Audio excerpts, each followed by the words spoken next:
What's up, guys? I'm back with another rope cut test. Today it's a knife that a lot of people ask for. Spyderco. Well, it's a steel a lot of people ask for. It's the Spyderco Pacific Salt in H-1, which is a pretty popular steel. It's meant to be rust proof. It's not corrosion proof, it's rust proof. But to get it to corrode, you have to have some very specific conditions to get it to do anything other than just be benign. I put a 600 grit edge on here with the Edge Pro, and then I polished that edge with a 3000 grit stone.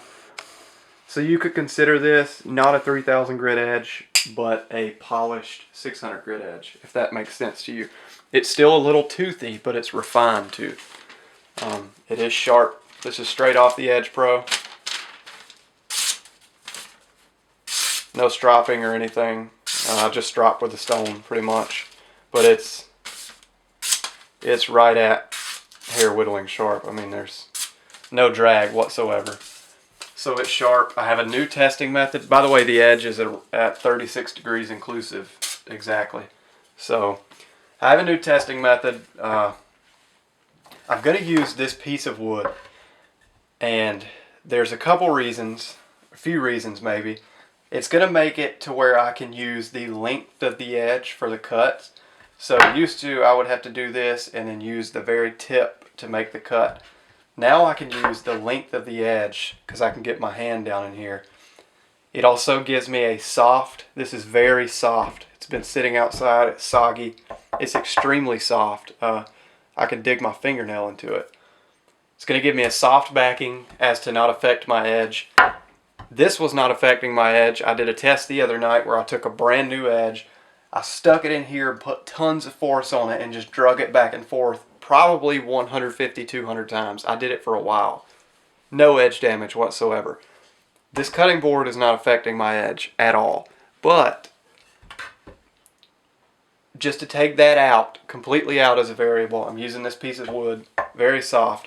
It allows me to use the length of the edge for the cut, so it's going to give me more accurate results. And it also gives me, I can test on this section, I can move to a fresh section, move to a fresh section. That's a tongue twister. It gives me a nice clean work area to do each one of these tests. So I'm not cutting on a surface that's been impregnated with all these, let's just call them variables, pieces of grit, rope, what have you. This is about 7.5 feet of rope. It's not the full 9, so I'm going to make the cuts pretty close together. But it's the same 3/8 inch sisal rope. I need more rope. I've already ran through this as the last bit, so it's going to cost me another $40. So I'm just going to go ahead and get to it. This allows me to do, as you can see, longer sweeping cuts. And just the fact that I can do this, these long cuts, is making it ridiculously easy to get through this piece of rope. I mean, ridiculously easy. Now that I'm using the full length of the edge, it takes much, much, much less force.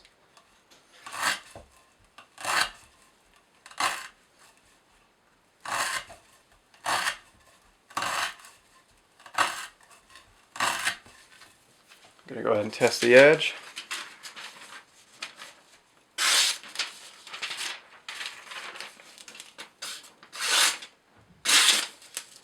It's got a little roll in it. It still slices though. I want to say that if a steel is going to perform well, this is the best. This is giving it the best shot right here. This is extremely soft wood, and as you see, I'm getting to use the whole edge. So this is probably going to yield my most accurate results yet. I'm pretty excited about it.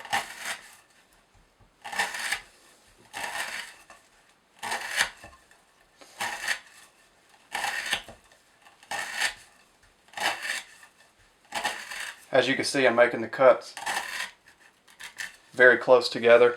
It's because I don't have same amount of rope as normal. Still able to slice. It's definitely got some drag to it, but it's still able to slice fairly easily. I wish that I had more rope because I'm going to want to use this method for a bunch of other knives. I'm going to go ahead and say that I think that my previous method, where I'm using just the tip of the knife, while it is indicative of, it's a good test. It really does test the steel. It does. Many people, Sal Glesser's validated that, Jim Ankerson's validated that, but it's not giving the steel the best shot at performing that it could have. I'm using a very small portion of the edge when I was using the cutting board, and it was just kind of working the edge harder than it had to get through this rope. So I am excited to test with this new method. I think it's gonna really let the high performance steels shine.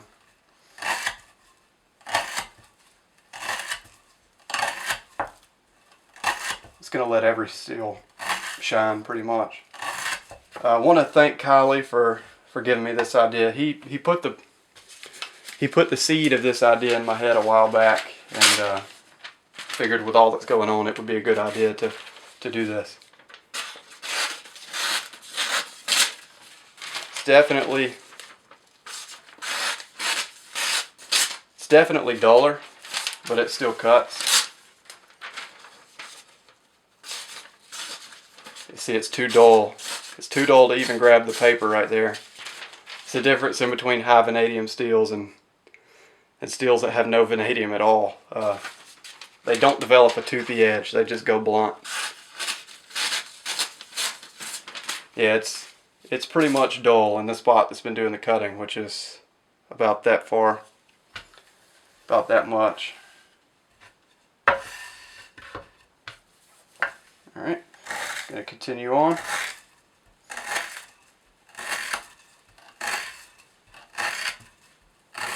I have to say that this is much less fatiguing.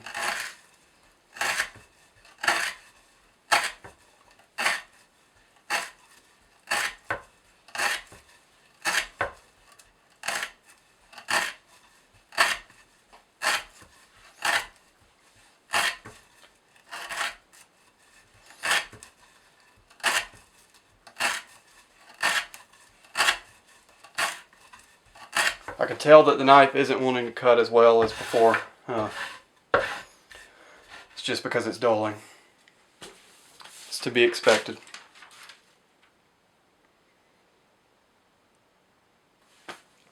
Minimal rolls though, it's just blunting.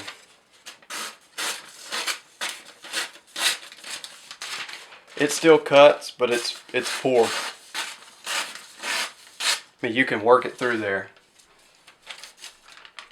It's just a poor slice all around.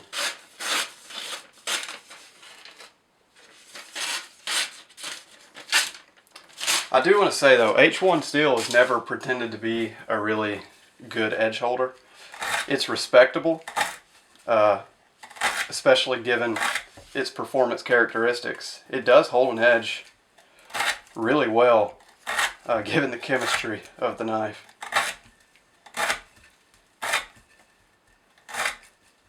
And it is a work hardened steel, so it's not heat treated in the way that you've come to know with most steels.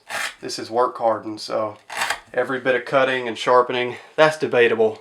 Cutting and sharpening, it's a widely accepted idea that work hardens the steel, but Spyderco has never confirmed nor denied that fact, so we don't know.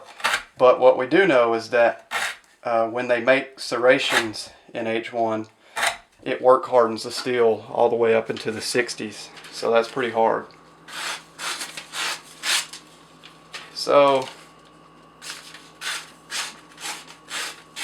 at the end of the test, it's still just able to slice phone book paper if I kind of walk it through, and I'll call that more than acceptable. Way more than acceptable, actually. I expected it to just roll out and become butter knife dull pretty fast, but it didn't. So, I mean, it is pretty dull in this spot. It would still cut me, but as you can see, it's pretty dull, but I wouldn't want to do that near the tip or the heel. So, I give it a pass. I like this steel, especially if, let's just hone it real quick and see what we can do.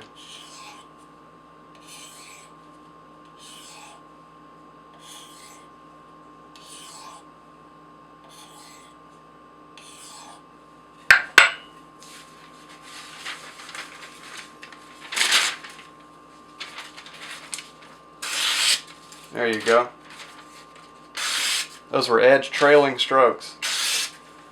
All we did was align the little microscopic damage in the edge. Our edge looked like this when we started. After we cut the rope, it looked like that, just frayed, damaged, dirty.